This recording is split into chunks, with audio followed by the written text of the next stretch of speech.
Welcome to Live Alive. In today's video we'll start with football fans will love what Darwin Nunez did after Brighton win. Sunday was a big day in the Premier League title race for Liverpool, and after the match, a bald boy's Easter was made as Darwin Nunez handed him his jersey, ignoring a fan with a sign in the process. The Uruguayan had a quiet day at Anfield as he never really got into the match. Instead, it was Liverpool's other forwards, Diaz and Mohamed Salah, that scored the Reds 2 goals.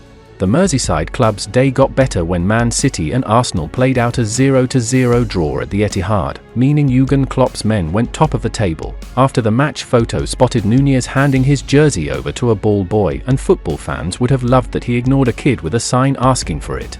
Although on the surface this looks very bad, a lot of fans do not like people bringing signs to games asking for shirts, as it is supposed to be a more natural thing to occur, where a player feels he wants to give his jersey to a child and it is completely random who gets it. Traditionally, signs and flags are brought into stadiums to show support for the team, but these days a lot are asking for shirts or something else off of players.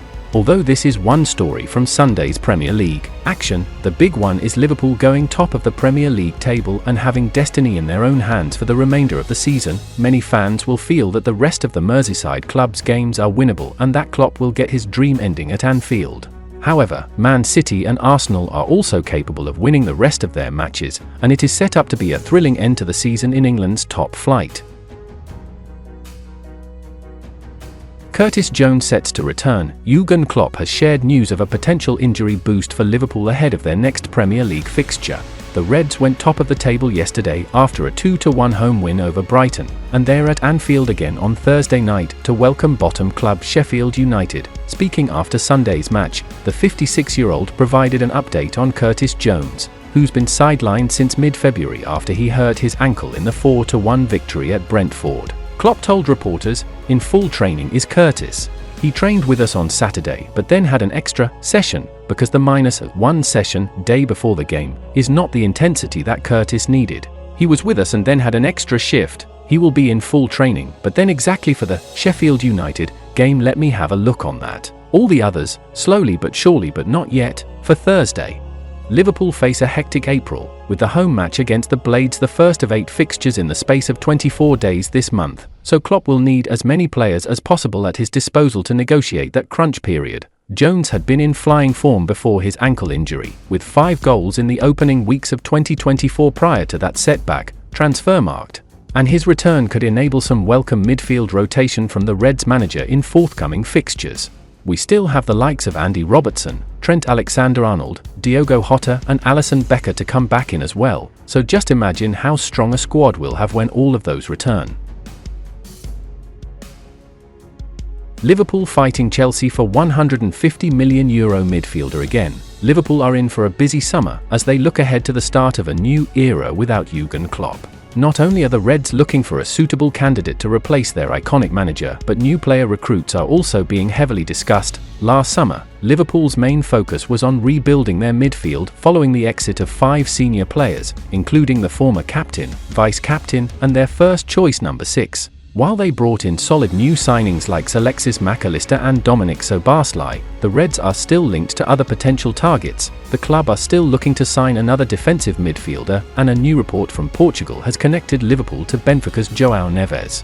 O Jogo has reported that the Premier League title challengers have joined the race to sign the 19-year-old rising star, alongside Manchester United and Chelsea, who have been keen for a while, relayed via Sport Witness. Bayern Munich and Paris Saint-Germain have also shown interest in the teenager, who has not missed a single match for Benfica this season. Neves is currently under contract until 2028, with a reported €120 million release clause protecting his position at the club. There have been further claims that Benfica may increase that figure to €150 million.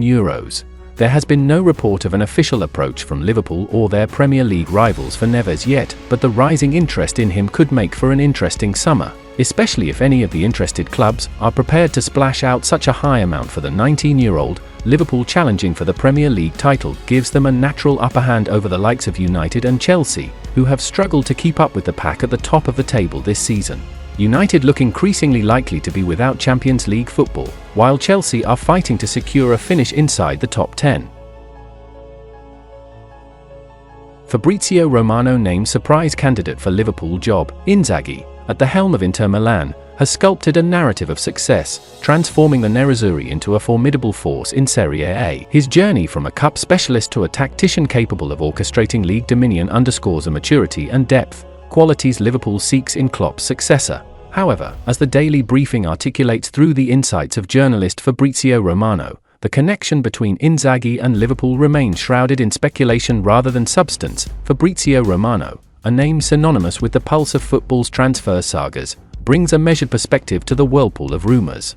Another name for the Liverpool job coming up in reports is Simone Inzaghi, Romano elucidates, tempering excitement with the reality that Inzaghi's focus remains riveted on Inter's Scudetto aspirations. Moreover, with a new deal from Inter on the horizon, the narrative of Inzaghi's departure seems more fiction than fact. Liverpool's managerial hunt is more than a search for a tactician, it is a quest for someone who can carry forward a legacy, intertwining success with the ethos that defines Anfield.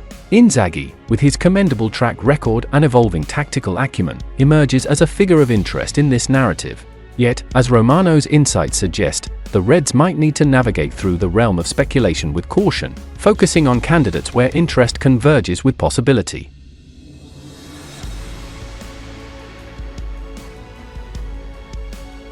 And that's the final content of today's video. Like, subscribe to support Live Alive.